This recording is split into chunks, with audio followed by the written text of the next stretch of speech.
Well, grab a seat, sit back, relax, and enjoy the show. All right, it is time for Flip and Friends. Of course, my name is Kenneth Davis. I'm your host. Follow me at That's Davis, executive producer of everything, Ryan Bukoveski. Follow him at Ryan B. Ski and Ryan B. Ski 1 on Instagram. And, of course, our guy, Sid the Kid, host of Second City Sports with Lakina McGee, but also a contributor to We Are Regal Radio, so check his articles out there on the website. Follow him at SidKid80. Kicking it off from CBS News, we have 45 doing 45. Bob Woodward got an exclusive interviews in February with one Donald Trump, and Donald Trump basically broke down that, he was going to sit there and tap down true fears or the true danger of COVID-19. You just breathe the air. That's how it's passed. And so that's a very tricky one. That's a very delicate one. It's also more deadly than your strenuous flus. This is deadly stuff. 3 weeks later, President Trump told the American people a totally different story. It's a little like the regular flu that we have flu shots for, and we'll essentially have a flu shot for this in a fairly quick manner. Then on March 19th, with nearly 200 Americans dead, the president admitted to Woodward in audio obtained by the Washington Post that he deliberately misled the country about the danger. Well, I think, Bob, really, to be honest with you, sure, I want you to. I wanted to always play it down. I still like playing it down. Yes, because I don't want to create a panic. Stay calm. It will go away. You know it is going away. I mean, with this one, I damn near don't even want to speak on it because it's kind of just feeding into this BS. We all kind of knew he was lying when he was lying. I guess the real discussion should have Bob Woodward had posted this stuff back then, and with the amount of people perhaps he could have saved, compared to, especially when you look at these rallies, airport hangars where people aren't social distancing and majority of the people don't have masks, you could have, some of those people maybe you could have really talked to, and other people who were on the fringes of thinking that it wasn't as serious, and maybe you could have saved their lives. But yeah, to me, it's just like Trump being Trump. If you believe most of the stuff that comes out of his mouth, I wouldn't. And I'm saying that, one, for most politicians, I would be skeptical, but he's been proven to be a bona fide liar before he got into office, and he will be after getting into office. So it's one of those things, kind of like low-hanging fruit all the time with Donald Trump. But I mean, and it should be more important. I should be irate. But when you distort reality in the way that this man has been able to distort reality, it's par for the course for me. This shows a perfect example of a leader of the free will being irresponsible to the citizens of the country. When you're telling the citizens of the United States of America one thing and another thing is going on behind the scenes, that's just not good leadership. And how can the people that you are leading trust you? I know the old saying goes, the truth hurts once, but if you would have told the citizens what was going on in the beginning, like you mentioned before, Kim, maybe a whole lot of lives could have been saved. And maybe I'm not going to sit here and say maybe a vaccine would have been here sooner or not. I don't know. I'm not a scientist. But this goes to show you that most, I'm not going to say all politicians, but most politicians are liars. I know they're trying to save themselves and being selfish, but this is another example of being selfish and Trump playing into his personality, which is really hurting us as a country right now. Understandable. I agree with you. Yeah. Ken, you brought up a lot of good points. That's par for the course for 45, as we kind of know. You know what, by the way, a little side thing with Trump, you know what I think he's like his most funny? When he's being his like serious self. Good point. Like in that interview, I love when it's like, Bob, let me be honest with you. If I'm just like, sure, I want you to be. He has to preface everything, and just when he's talking seriously, it sounds so funny to me. But like you said, the Bob Woodward thing, that's a good point. I didn't even think about that. Like, yeah, Bob should probably come under fire a little bit here. Like, he has been. Why wouldn't you? Like, why wouldn't you release that earlier? Like, is he just so politically motivated or something that he was saving this for around election time? Like, that's one of my thoughts. That was one of my thoughts, Ryan. And like, I don't care what side you're on. If that's your type of journalism, that's not a good way of doing it. Like, especially when it's life or death we're talking about here, not something small. Like, it's irresponsible. Right. It's not like, I don't know, he didn't shake the hands and he was like ill-mannered to the queen. Like, okay, that's one thing. Maybe hold on to that to election. But like money or death, like, let's go. Tell the people. Right, dude. So again, I think you can't take some shots at Bob Woodward. Also, Ryan, to piggyback, the fact that he gave him that information, and because it's Bob Woodward, famous for Watergate, and he's the president. He's like, man, I got to get him these interviews, man. And, I'm the president. That's what presidents do, right? And it's like, nah, dude, you dropping too much facts. But the crazy thing is this too: he's dropping facts, and people don't care. I mean, the people. I know. It's not going to change much in terms of his base or his numbers or his following. If they're in it, they're in it. I had a really sorry to cut you off. Go ahead. But I was thinking of what we talked about right before the show with the Bears game tomorrow, that they switched announcers. They're not letting Kenny Albert come from Canada because he's doing the NHL to do this Bears game. He's coming from Canada that's completely controlled this thing. He's in a bubble. Mm-hmm. 24 hours, they haven't had a death in Canada for 24 hours. And so it's like we're doing so horribly as a country, and he is at the front of it, him being Trump. And then you hear like this kind of stuff. It's like this dude just doesn't care about the safety of the nation in terms of public health. But that just means nothing. It just means nothing to it. His base, at least. A former coworker of mine, speaking of his base, we were talking a couple of days ago, and he was saying how him and his brother tried to convince his mother not to vote for Trump. Now her thoughts, her method of thinking is the fact that she's a Republican and she votes Republican, period. But it's still like, it's him. Like, come on now, right? Like, even if you're a fiscal conservative, this dude's not a fiscal conservative. Like, he's like Republican values, quote unquote. He's really not. He doesn't follow those. Right. But again, the thing was, that's who she's going to vote for. I mean, so just think about what we just played. These people have already made up their minds. They look at Democrats going to be in charge. All hell's going to break loose while Republican is in charge right now, and all has broken loose. There's no hell going on here. Right, like, so I mean, if you're a religious person and you don't think that God's trying to send you a message this year, right? If you're truly religious and you don't think that this rapture taking place is right to tell you maybe y'all made a mistake almost 4 years ago. You know what I think it is in the psyche? It's like so much has happened that it's like he gets a pass now because it's like, this is more than anybody else. Like, it's not fair to judge him. Oh, come on. Like, he mishandled everything, but he got everything. Come on. That's unfair. Obama didn't get COVID. Obama didn't get I feel like that works in that psyche.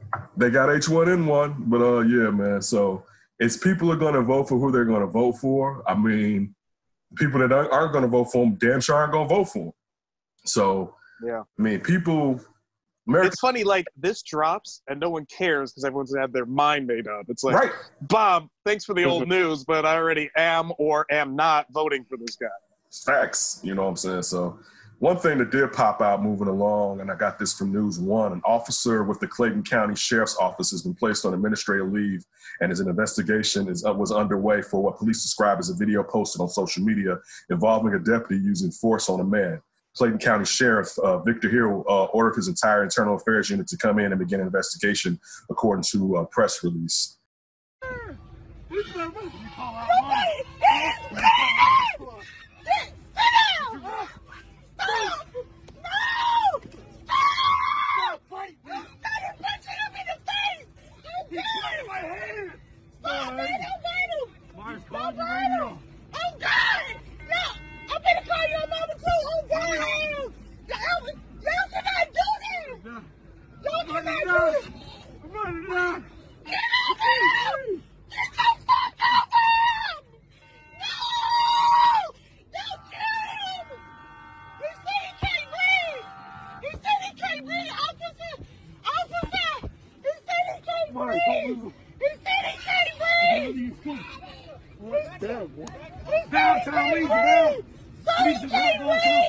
You can't get him in handcuffs.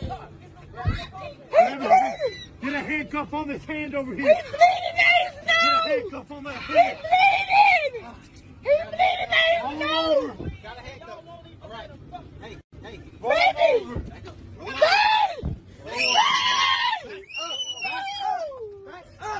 Back up! Back up! Back up!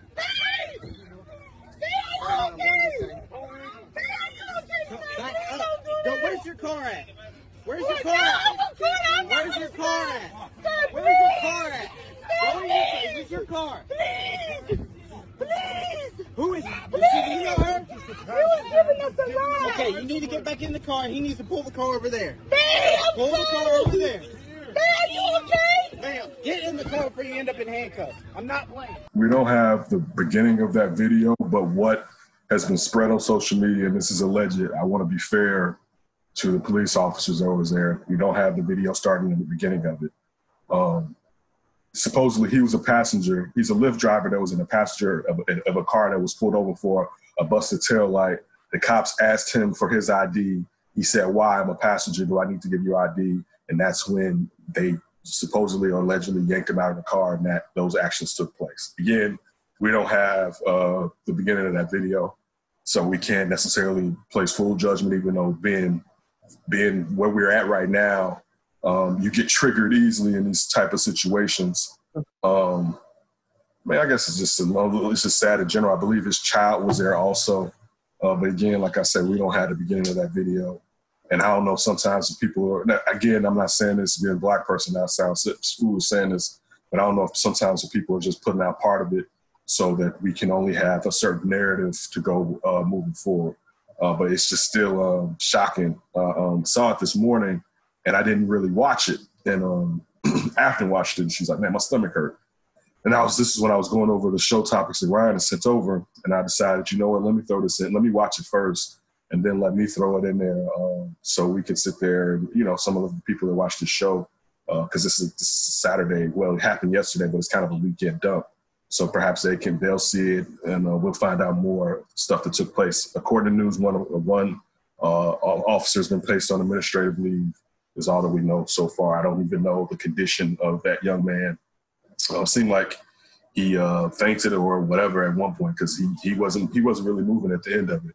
Any longer, but it's definitely sad in all accounts.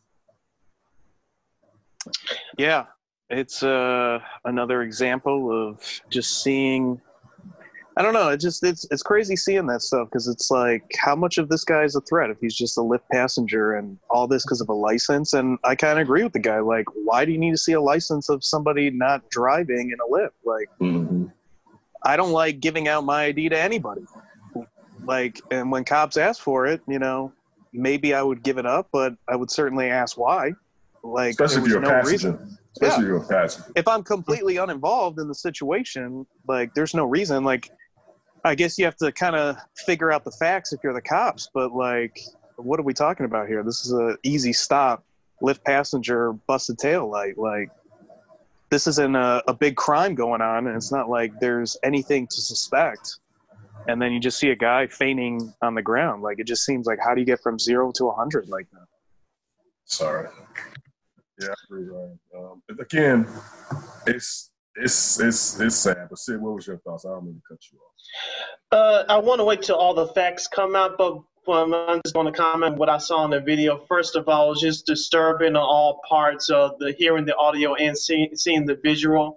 But like Ryan said, it looks like the officers trying to take the law into their own hands. You had to ask the passenger for a license, and that's what ends up happening. You got to be kidding me. Seriously. You got to be kidding me. And like all of a busted tail light, I think Ryan said, it's got to be something more to this. You have to do that for a busted tail light. That just doesn't make any sense to me. I can understand if the passenger was running away or something like that. Yeah, we get it. But you pulled him out of the car. You damn near ended his life just because he didn't refuse to give you a license. Now, he has the right to question why you ask him for his license, even though he was not the driver. But it has to come to this. Something's just not adding up. Maybe I'm wrong. I don't know. But just something's just not adding up. I'll say this. Now, and I agree with you, Sid. Something doesn't seem like it's adding up. But let's just go off of what we know so far. And you're still right. Well, let's wait because you can get some more information and the officers aren't in such a bad light when some other information may come out. One thing, though, I thought about was the power. Like when people have power and they feel like you're supposed to listen to everything they say, once you show them that I'm not listening to everything they say, their first reaction is to attack you because how dare you establish power? Yeah, I have the power. You're supposed to follow my instructions all the damn time, and it's like, no, you work for me. All right. If I'm not breaking the law or there's not something crazy going on, and you need to try to redirect me to go in a different direction, you need to leave me alone. Especially if I have nothing to do with this traffic stop. Right? Like I have nothing to do with the traffic stop, but because I'm a young black male. Or just anybody that you feel should listen to you because you're the long hand of the law, and I don't obey you. You know, something about he's a grown-ass man, he's supposed to obey. I don't obey you. Now you got to rough me up somewhat. On a lighter note, if I'm ever in a situation like that with the cops and the young lady says to him, I'm going to call your mama. That is not the first person I want you to call. All right? Yeah, for real. Benjamin Crump, I need you to wake up, go dig up Johnny Cochran. Yeah. Where's Atticus Finch? Right, dude. I need you. I need you to listen. Get the Bloods and the folks. I need you to call some other people in this type of situation. Right. My mom is not the first person I need to be called in this type of situation. I want to say this crazy thing. I want to say, call some more police. Hopefully he'll tell me to stop. Just please don't. My mama is not. That is. I'll take 911 over mama right now. Right. Not when I'm getting my ass handed to me. Don't. My mama ain't gonna be able to do nothing right now. All right, please. But so we also have football taking place again. We had our first game. We were on the varsity show with Kyle Thursday night, and I and Champ Joseph Tankley. Kyle was picking in. He backtracked. Kyle was talking about the Texans winning the division. I was like, what is he talking about? Right? Like, you are not letting that man defend himself right now. Nah, man. Come on now. Nah, dude. You know I don't know if because you dipped out. You didn't even say bye. You broke out, Ryan. My phone. It died. It was like, football. Yeah. Hey, I gave you a half a quarter. That's pretty good. That's pretty good. Okay. I should have clicked right at kickoff.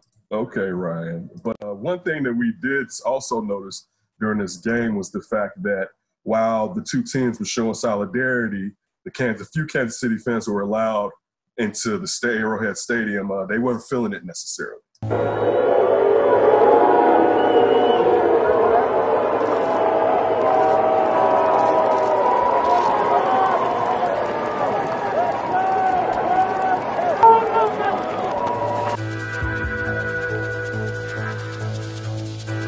You know, one thing, I'll say this. The first time I heard it, I felt like I heard more boos, and that was from Now This Is News. I felt like I heard more boos. I heard more scream. I thought I heard more cheering in that one.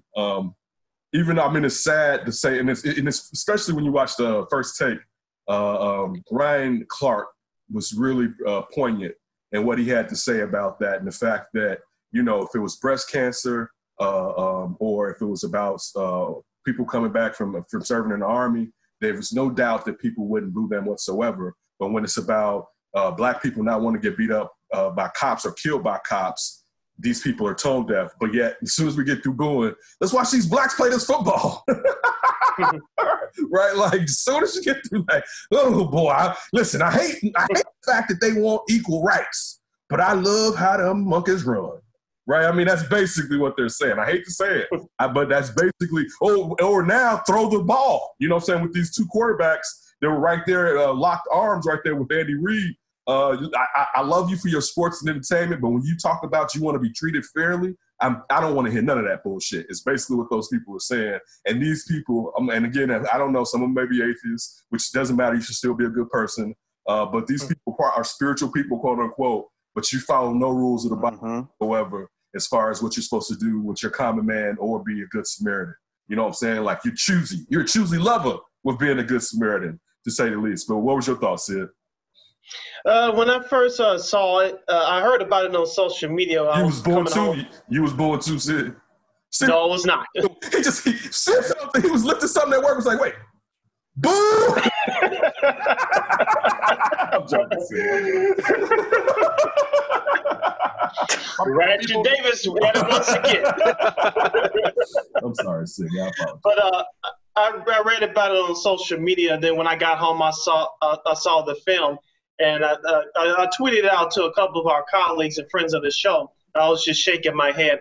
I know technically those people have the right to express their opinions, but like you said, Ken, if you're not for equality or just people being treated fairly, not just based on ethnicity, or just based on who you are, and if you are against that, something's wrong with you. I just found it just in disbelief. That's all I had to say about that. Real quick, Ryan, the crazy thing is, this isn't like we're kneeling either, right? I know. Exactly. Right? No disrespect here. Right? It wasn't during the anthem. They're holding arms, and you just like, no! Right. Go ahead, Ryan.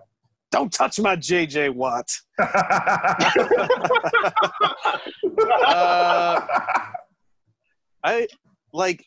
It fascinates me with air quotes.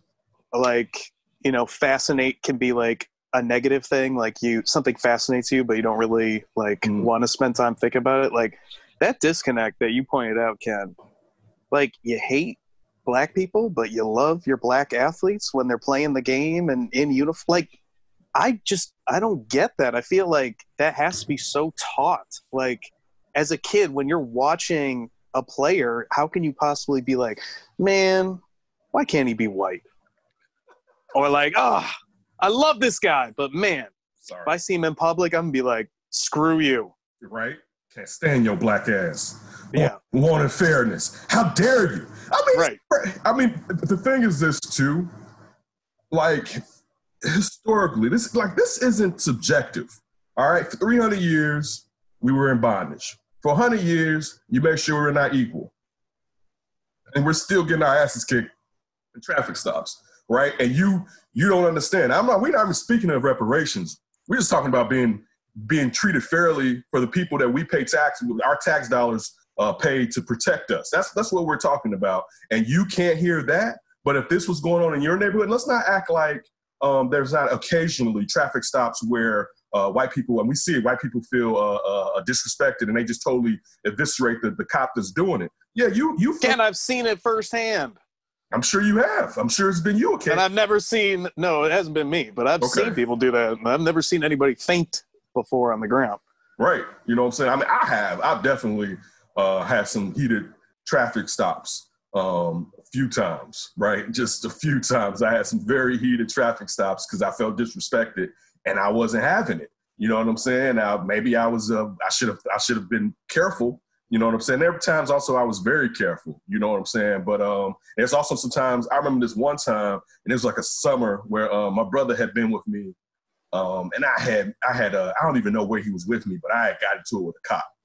And I remember one day we're a block away from the house. I think I went through a stop sign, right? Or it was a stop and go. And the detectives pulled us over, and we had like groceries or something in the car. And my brother is popping. Now I'm like, yes. I'm cool, officer. One, I did wrong. I know I did a stop and go, basically. You know what I'm saying? Mm-hmm. He rolled it. Yeah, so I'm in the wrong. So I'm in accordance with what the officers are saying. They really trying to look and see if we're a threat in this area. They weren't really, but they're detectives, all right? These are cowboys or whatever, as we call them in the hood.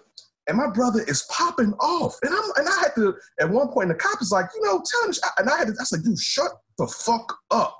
These are the dicks, and they're about to let us go. What the fuck are you doing? Like, there's no reason for you to be doing this right now, right?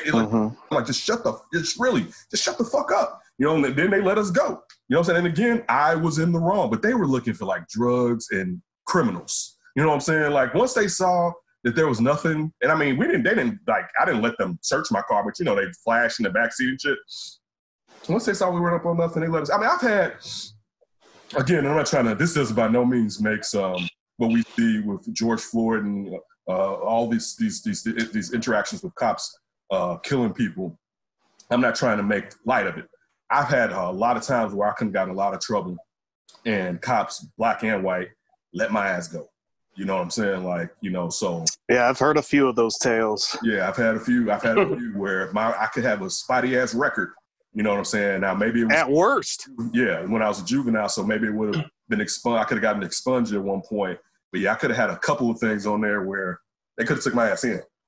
And I mean, you see how that can just alter your life. I mean, I have been taken in, but I mean, like, really like yeah. Yeah, like really, really locked up, you know. Not like the drunk tank, like we're gonna let you out in a couple minutes. Exactly. Like so that hold on to your bags, it'll just be a moment, sir. One thing the one thing that popped up yesterday, and it's sad, was it was the 19th. I don't want to say anniversary, but the 19th year after 9/11. It hit me too because my dad died like 3 or 4 months later after 9/11, and it was just like, damn, I'm about to be 20 years away from my dad dying, which is like, damn, that's crazy to think how much time has passed and how time just moves on. Time waits for no man, as we already know. I didn't even know if I really want to talk about this because I know next year is going to be like the whole shebango. Maybe, and I don't really want to do this every year. And I hate to say that, especially if you lost somebody in those towers or in the plane crashes that happened in several other places, the Pentagon. I forgot that the field out there, like in Pennsylvania, where those passengers fought the terrorists and brought that plane down instead of, I believe it was heading towards the White House. I can't remember necessarily. I remember I was at SIU. I was in my apartment, and my roommate's girlfriend had come into the living room. I was watching TV, and I usually man the remote. So she came in there, because sometimes we would get up early, and he would stay in bed for a while. She came in there, she sat on the couch, and I tossed her the remote. I said, here you go, it was Joanna. I was like, here you go. Go ahead, put on what you want to watch. She's going through the television channels, and she goes past CNN, but it looks like a movie's on. I said, wait, go back. Right? And I just told her, go watch whatever she wants. I was like, no, go back. And we look, and that's before the second plane hit, I believe. And it was like, oh my goodness, I cannot believe what I'm watching right now. It was the most shocking thing. Outside of this year, that may have been the most shocking thing I've seen in my lifetime. You know what I'm saying? And it's probably Pearl Harbor, all these other events that we've known that are taking place like that. That one was one of the most, I didn't expect that. I remember no planes could fly. Now, mind you, I'm in Southern Illinois, but no planes was flying in here in Chicago because people was afraid because the city may have been one of the places they were going to hit. And it was Sears at the time. You're right. It still is Sears. Say. But where were you guys at? Wait, question for you, Ken. Did you have class that day at all? I'm sure I did. The question is, did I go? I probably, because I'm assuming it got canceled. Listen, it didn't matter if it got canceled. I wasn't going. Right, like it was. Okay. Right. I think it did get canceled. Listen, I wasn't going to class. Dude, that was like, what? Like that was crazy. You know what I'm saying? And then to see, like you're watching it, you're not expecting to see the ash, all these people with whatever. Oh yeah, the smoke. People that got cancer from some of that stuff that came out of there, just covered in it. It was so. And I mean, I know people that were in New York, or in Manhattan, and worked in Manhattan at that time, and talked about just how crazy it was going on in New York at that time. But where were you guys at? I'll go with you first, Ryan. Where were you at? I was in middle school in Fox River Grove. I mean, nothing was odd about that day at all for me until basically I hit my social studies class, because I believe it was called social studies in middle school. Yes. And our teacher just basically said, like, we're just going to listen to the radio all day and just put that on. And then I think that's about the time, like, the nation's really tuning in to everything. Like, if you hadn't heard about it before, it was like, I want to say almost like 9 o'clock, 10 o'clock, something like that. It was 9, like it was around 9 when I think I got up and I saw it. Right. Like it was like, you knew if you didn't know at that point. And for the rest of the day, and I think we got let out early. I think they decided, like, let's just call it a day. And I left around like 1 o'clock and then just went home and watched CNN for like the first time in my life. Right. That's what turns you on. I think that's one of the things that D said that kind of made him, I think, get kind of political, was watching that take place.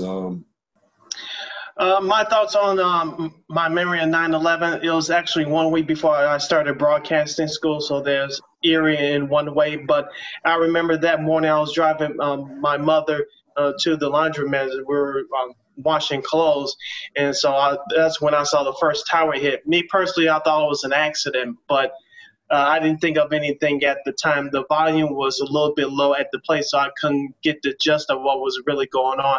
I had to drive home to get something, so my mother told me to come back at a certain time to fold up the clothes and drive back home. So I said, okay. So I went back to the house, and I started watching a program that I recorded the previous day. So I started watching that. So I said, I'm pretty sure that those networks going to stay on whatever happened, which they did, but I still didn't know at the time.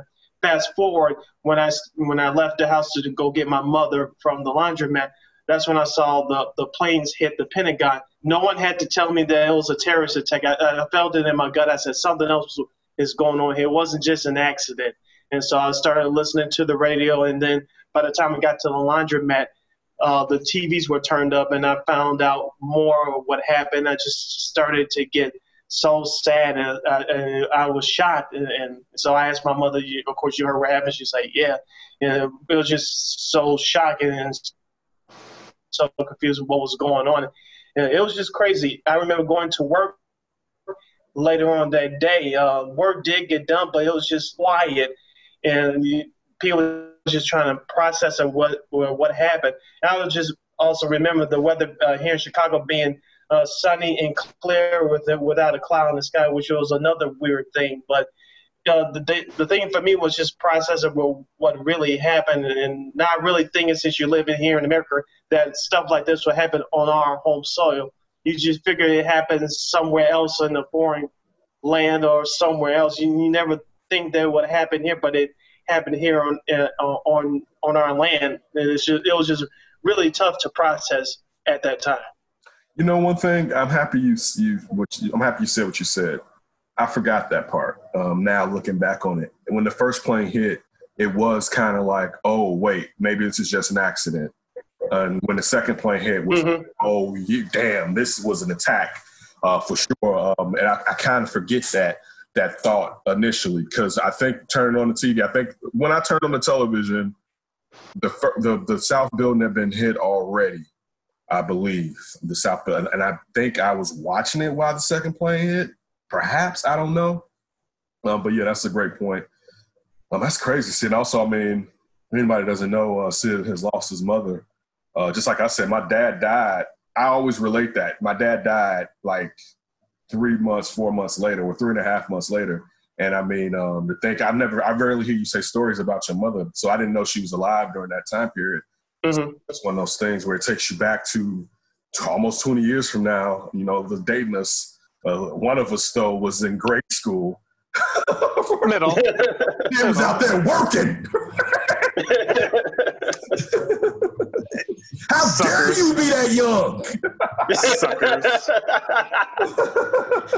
Should have learned from the best. I was in social studies. Well, you learned something that day, didn't you? I guess I did. Yeah. Mr. Fair. You know what? He taught a good one. Real quick, before we switch topics, Ryan, being that young at the time, in school, what did they do when you went back to school? How did you all talk about it as a class? You know, honestly, I don't really remember. I only remember the day of. I don't remember what it was like the following days after. I don't really think we did too much. I'm sure we addressed it, but I think it was like, let's try to go back to business as usual as quickly as possible. And I mean, my middle school, super tiny. I mean, this is a really small school. So we might have just had like opening period, like all the teachers say something to the kids, and that might have been it. I don't know if this was during the same fall period or if it was later, but I think this was around the same time as like the DC Sniper. Because I think the DC Sniper may have been a couple months later. I can't remember for sure. But I think it was 2003, I believe. Okay. But I remember being in the class, in the library. I was in the library, something. I was in the library, or I was with one of my roommate, And I remember we were talking about the DC sniper, and we were like, yeah, man, this is crazy. Yeah, you know this ain't us, right? And this white boy was sitting across from me. He was like, yeah, we know it's not y'all.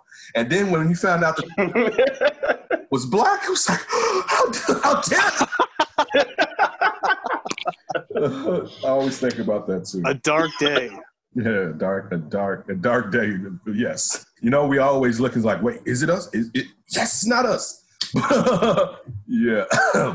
But yeah, dude, that one, that's something. And again, bless everyone who passed, bless everyone who was affected, bless everyone who got sick, bless bless all the frontline people that ran in that building, those cops and those firemen, those paramedics, man, first responders, man, blessings on top of blessings.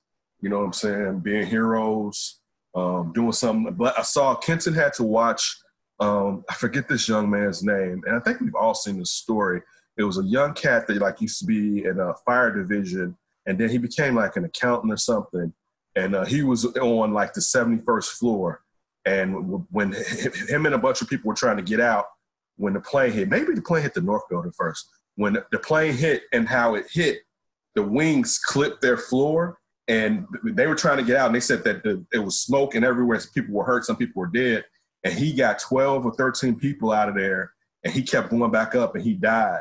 And his parents didn't know where he was at or what took place. And when they heard people describe a red handkerchief, because he was known for having a red handkerchief, and then they sent those people pictures, and they said that, yes, that was their son that they took care of him. So just even him, I forget his name, but for all the people, man, that stood up that day, man, because that's something. I mean, I would hope I would do something like that, but you don't know until you've been forced into that type of situation. You know, especially, crazy thing is especially while we're also galvanized and in our own silos right now, to just think about, like, at that point, it didn't matter if you were a Democrat or Republican. It was about trying to save life and trying to get people up out of there. And, you know, it didn't matter. And we need to I want to say get back to that, but that wasn't sustaining. We need a new standard of being one, or growing to be one, because it's not going to just happen like in one generation. But we definitely need a definitely new standard. Still going on with some of the worst things that are going on right now. At least 8 people in Oregon, California, and Washington are dead as a result of the devastating wildfires. 35 fires active and more than 954,000 acres burned in Oregon. And I'm going to let this play, and I'm going to add something to this story.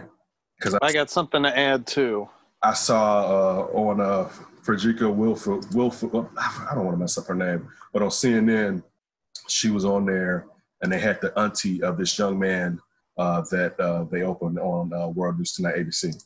We continue to follow the emergency unfolding across several states tonight. The stories emerging are just awful. The father racing through flames to get to members of his own family. His 12-year-old son and the boy's grandmother were later discovered. They did not survive. And tonight, the harrowing new images coming in. Look at this. This is a home near Oregon City, Oregon. And keep in mind, this image was captured in the middle of the day. Thousands have been forced from their homes there. Entire neighborhoods destroyed tonight. In California, they are setting records. More than 3 million acres now burned. And from Washington State, the story of a toddler who did not survive. And the governor of Oregon late today with a warning saying, quote, "This will not be a one-time event. Unfortunately, we are feeling the acute impacts of climate change." I woke up this morning and turned on CNN after being up for a while. I don't know if it's Frederica Whitfield, I believe. She has a weekend show. And she had the great aunt of that young man that they said that they found in there, was talking about the father. Frederica asked her, could she tell them the details of what took place? And the lady said, yes, I can. She said that, I forget the young man. I don't want to mess his name up. I knew it earlier when I told her after the story. And I apologize for not remembering his name. She said that the young man, his mother woke up and realized that the fire was surrounding the house. She got her mother in the car. Her mother broke her leg last week. Supposed to have surgery. So his mother couldn't really move. She got the boy in the car, and she realized they weren't going to be able to make it out in the car. She told the boy to take the dog and run, right? So we don't know what happened with the mother from this point, but I think maybe the mother may have ran too. The boy goes back to save his grandmother. Now, on the news this morning, they say he was 13. He goes back to save his grandmother and tries to drive the car, and the wheels basically melt. And that was where, you know, they were at when they found them. The dog was in the boy's lap. But the thing was, the father tried to find a way around the blockade, and he did find a way. Said he drove past, saw a man that was out there. I guess he tried to assist the man. The man, I don't know if he touched the man's hand, but the skin came off the man's hands. He kept driving. He saw a woman. They said, the auntie said that it looked like she was in a bikini. The father got out, tried to help the woman. Initially, the woman was fighting against, he felt the woman was fighting against him. Got the woman in the car. Now, I believe the aunt said her feet were burned to the bone and her mouth was black, right? Got the woman in the car and told the woman, listen, I got to keep going towards the fire because I got to save my son, my wife and my son. Now, the lady either scribbled or whispered to him, I'm your wife. That's how unrecognizable that lady was to her husband. He didn't know that was his wife he put in the car with him. So just think about like that. That's dramatic right there. When I heard that, I was blown away because, I mean, you kind of know the clothes your significant other wears, you know, even if it's bikinis, underwear, whatever. You kind of like, that's so-and-so's, you know, those so-and-so's panties or whatever. And this woman was so unrecognizable that her husband did not know he had just put his wife in the car with him. And she's alive right now. She's going to go through a lot. There's a GoFundMe that they put out. But yeah, that story, it kind of shocked. It rocked me this morning. 13-year-old boy, heroically going back to save Granny. And man, that's a bad one, man. So for that family, for all those families out there, man, all blessings and energy towards you, man. And I mean, I hate to say this, and I'm not saying it in a facetious manner. I've always wanted to live in California.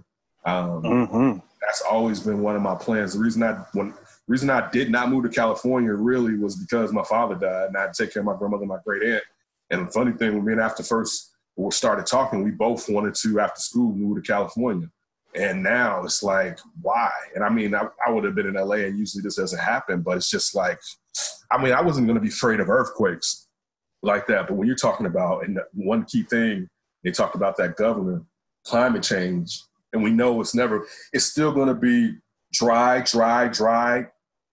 trees and kindly around because there's not enough rain on the West Coast like that. And you're going to still have these instances. And this started, of course, we haven't seen the video, but from a gender reveal, some pyrotechnic and a gender reveal caught flame at some party that some people were having. And it caused all this destruction, man, and death.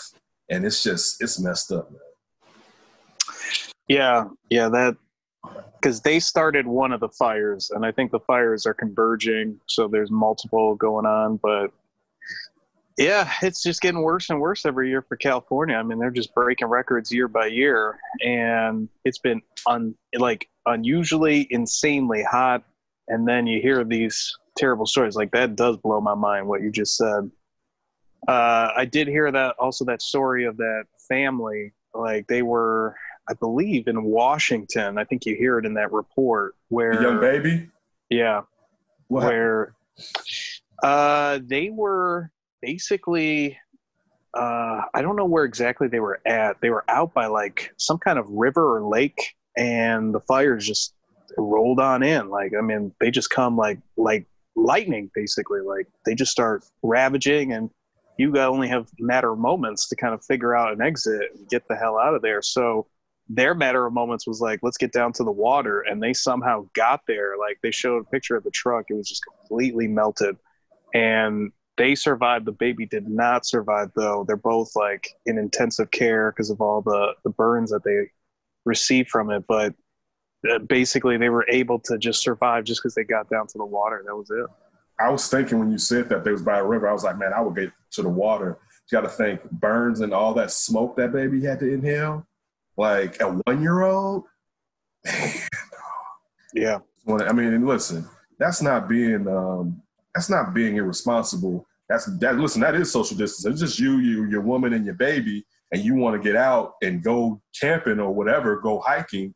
And then, like you said, Ryan, it's on you like that. Man, that's terrible, man. Like, I mean, the officials in Oregon, they are preparing for what they're calling a mass fatality incident. So this thing is like, basically, I think they're hitting the point where containment ain't a thing. Like, that's kind of over with. Now it's like everybody just has to get out. Like, just go. It sucks, but you just got to go. Like, don't even play around with this thing. You know, because the problem, maybe even worse than a tornado, it's like you almost have more time with the tornado to do something, or an earthquake. Like these fires, it's like once you're trapped, that's it. I mean, then the flames, the heat, the smoke, like you said, I mean, everything just is working against you, and you're just matter of moments, or you got to like get lucky as all hell. So just get out now. Just get out. Thing you did put in here, Ryan, is the Fresh Prince reunion. Celebrating the 30 years since the debut of the Fresh Prince of Bel-Air. I used to always do that when he used to walk to the house. I used to get up and do that too. I would too, to be honest. I really enjoyed the Fresh Prince of Bel-Air. One of my favorite people in there was Janet Hubert, the first Aunt Viv, dark-skinned Aunt Viv. I felt like it was never the same without dark-skinned Aunt Viv. It seemed like the house wasn't kept to the same standards with light skin.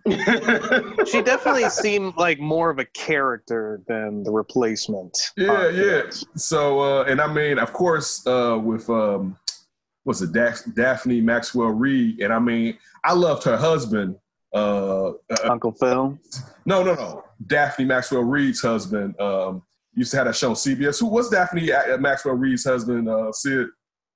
Isn't it Tim Reid? Yeah, Tim Reid.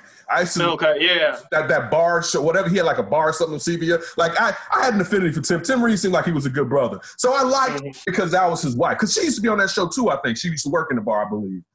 So I let her slide because Tim Reid and because she seemed like she was a nice lady. She seems like she is a nice lady, I would assume.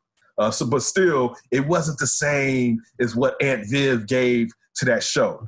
So real quick, let's go to the real, because they had Janet Hubert on there. And she's gonna come give her full Hubertness as far as how she felt, what took place, and why she was let go or removed from the Fresh Prince of Bel-Air so many years ago. Well, I guess 27 years ago. Janet, you said this is the real. Let's go back to 2009 when you first left the Fresh Prince. Yes. What happened? That's what we all really want to know. What is your side? I know, because you know what? You guys have been discussed. It's been discussed for 25 years. It's insane. Janet Hubert was never difficult on that set. Janet Hubert was so professional, it wasn't even funny. I think Will simply needed to win, and I think sometimes when you get caught up in a lie, and those things never happened. She never left the set. I never left the set. We got along great. I think he was young, and he was inexperienced, and I think he simply had to win. And sometimes when you get caught up in a lie, and I went back to them in 2009 and I said, please, I need you to clear my name. You talked to him directly? I spoke to JL when my dad died and my brother died, and I begged them. I said, I have a family. I need you to tell the world that this stuff didn't happen. And I was waiting in my heart thinking somebody will come to me one day and help me. But they didn't. Because I've been trained as a young woman, when I was a young woman, you always have your dignity. And you don't just go, you know? But I realized that redemption was not going to come unless I did it myself. Yeah, I'm really tired of, let me put my biases out here. I'm really tired of people coming for Will Smith.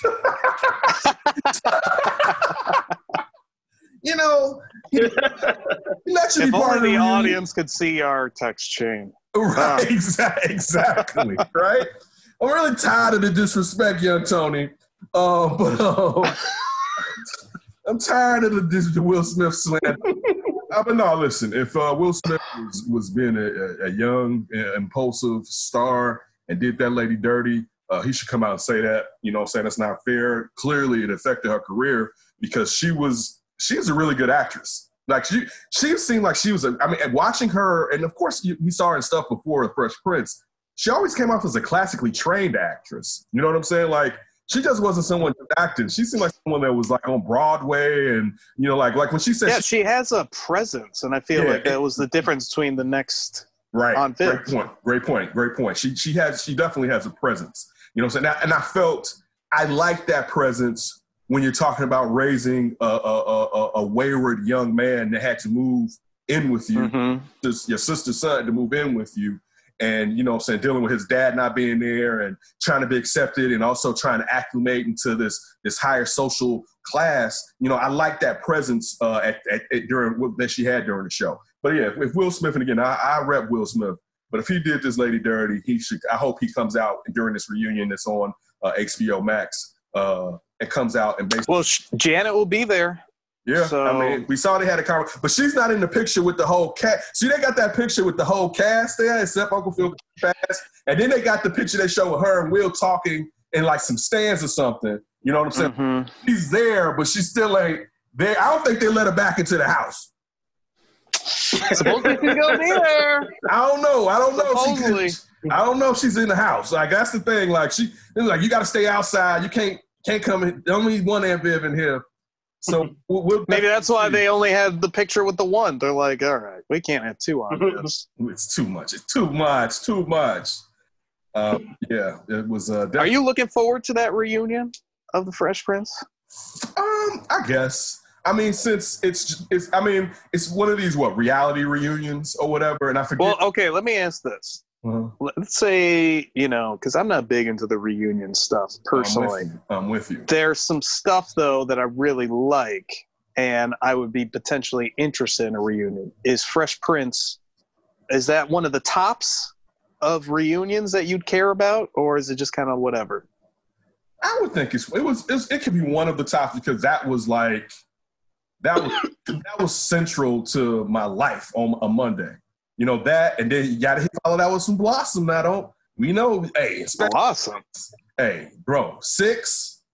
Yes. 6. I know you was young, so you don't. Yeah, Blossom. 6 though. 6 was like Topanga before Topanga was Topanga. Yes. Oh, yes, indeed. And listen, the white lover down here. He's sit dog 6. Dude, Ryan, 6? We're having connection issues with Sydney. We were, we in the hood, we bopped with Blossom. All right, we watched us at Blossom. Whoa, yeah, we watched a little bit of Blossom back in the days, but yeah, and particularly because 6 was on there, and that was one of the first times we seen little thick white girls running around when we were young, and she was older than us thinking about it. So yeah, definitely we were into it, to say the least. Now you hit me with this, and I had seen the cancel Netflix, and this is from Yahoo Entertainment. Cancel Netflix controversy over the release of Cuties continues to reverberate online. The stream services responded to charges that the French film sexualizes its young female cast. In a statement provided to Variety, a Netflix spokesperson said, "Cuties is a social commentary against sexualization of young children. It's an award-winning film and a powerful story about pressures of young girls face on social media from society more generally growing up." Unfortunately, I'm going to show you some of this stuff from the trailer of Cuties. And, I feel like cancel Netflix ain't too bad on this one. I feel like Netflix went a bit far, in my opinion. I'm happy right Kelsey's not going to be watching this one? Yeah, okay, now don't get smacked.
Yeah, that's about enough for me. I can't take no more of that. Listen, I think there's a way to try to expose, like in reading that statement from Netflix, to try to expose the sexualization that is taking place with young girls and what they're going through and how they're trying to figure themselves out while they're blossoming into young women. But the way that they went about it, from how it looks, from that poster, how those little girls are so dancing so suggestively, and the little bit of clothing that they have on, for me as a father, it's a bit much, even if I wasn't a father.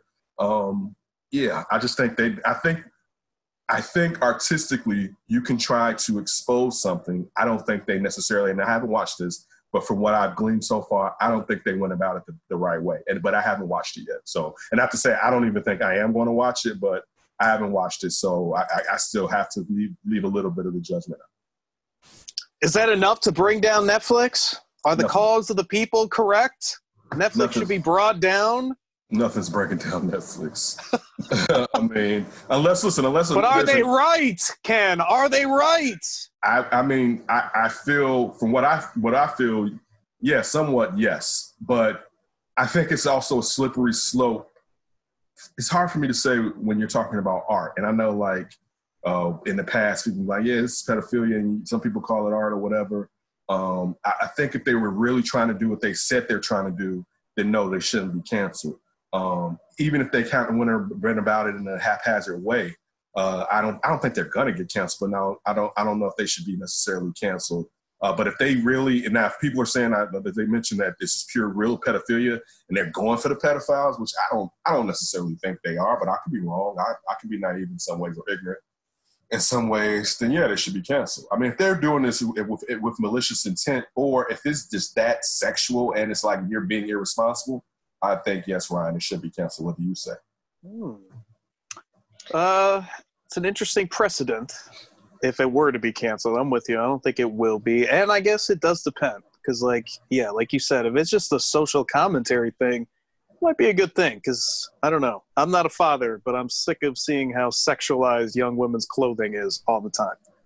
Like, I agree with everything when it comes to a woman has right over her body and should be able to wear what she wants and everything like that. But, like, kids, like, when you sexualize kids, it like affects their development.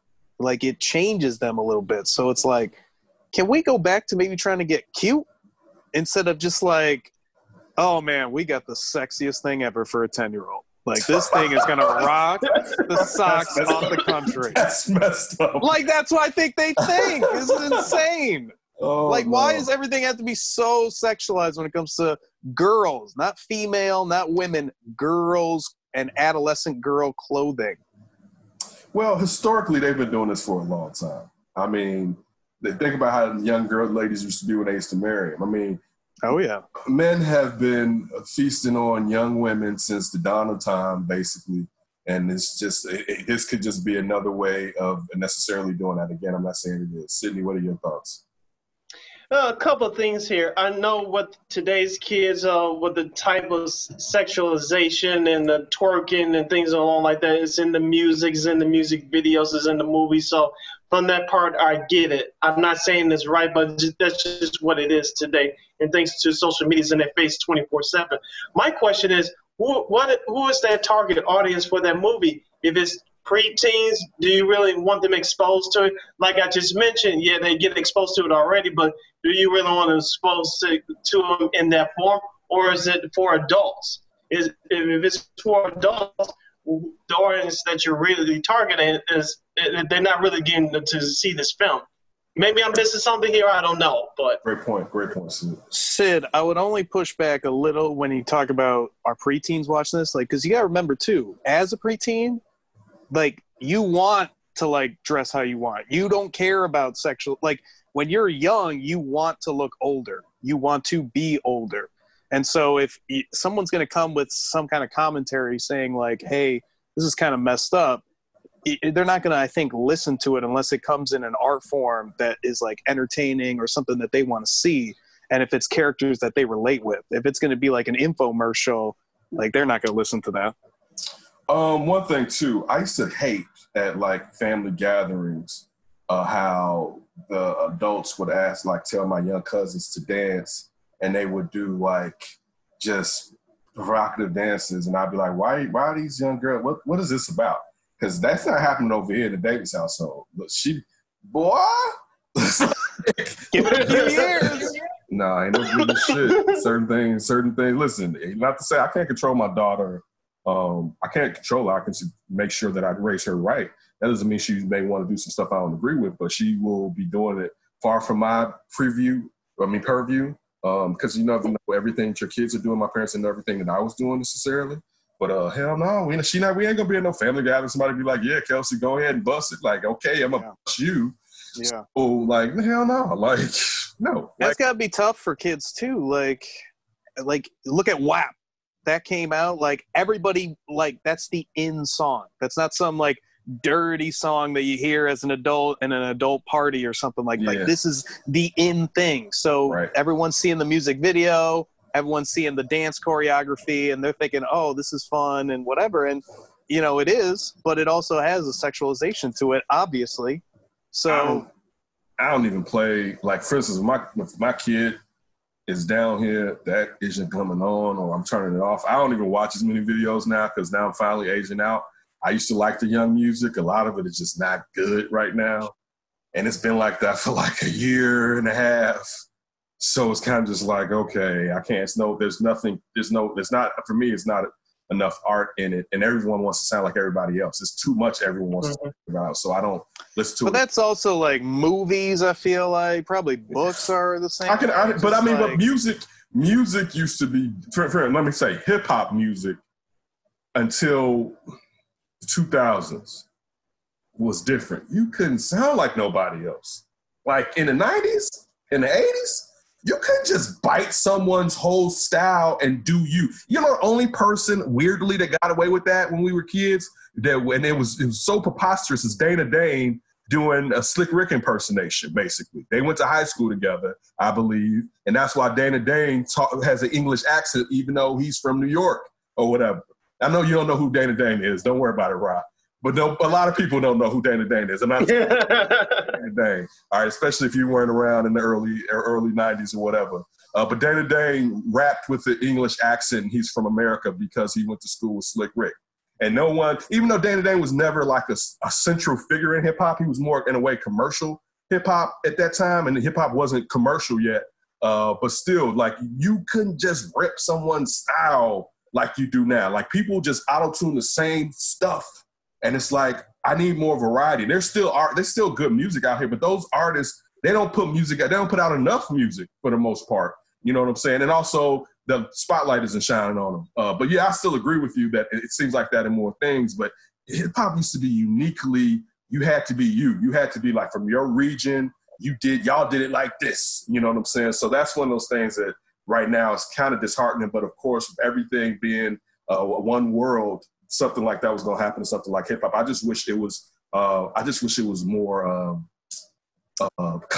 wish it was more competition in hip hop like it used to be. You know what I'm saying? Like, I'm with you.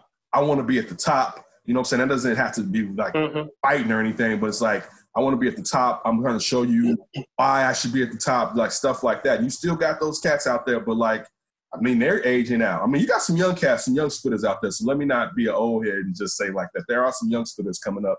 I do like Corday and JID, guys like that. But still, I need more. Well, you know, to your point, I feel like this almost like branches into our like systems that we've created. Like, it's almost like everybody feels since the 2000s, all art for every genre has basically declined somewhat. And I think a big part of that is commercialization of everything. And then that's why you see all these studios, labels. I mean, who's ever at the head of putting out movies, books, music, whatever, you know, it's just pump, pump, pump. We got it down to a formula, like do the algorithm. You got to sound like this. You got to look like that. And then we got these writers, pump, pump, pump, pump. And, you know, people don't realize like, art's just getting completely rotted out from the inside. Everyone's just riding the wave. And it's like, it speaks to the systemicness of things. Like, you just kind of get used to it and then you don't even think about it anymore. And that's why it's a problem, along with all the other problems that we have.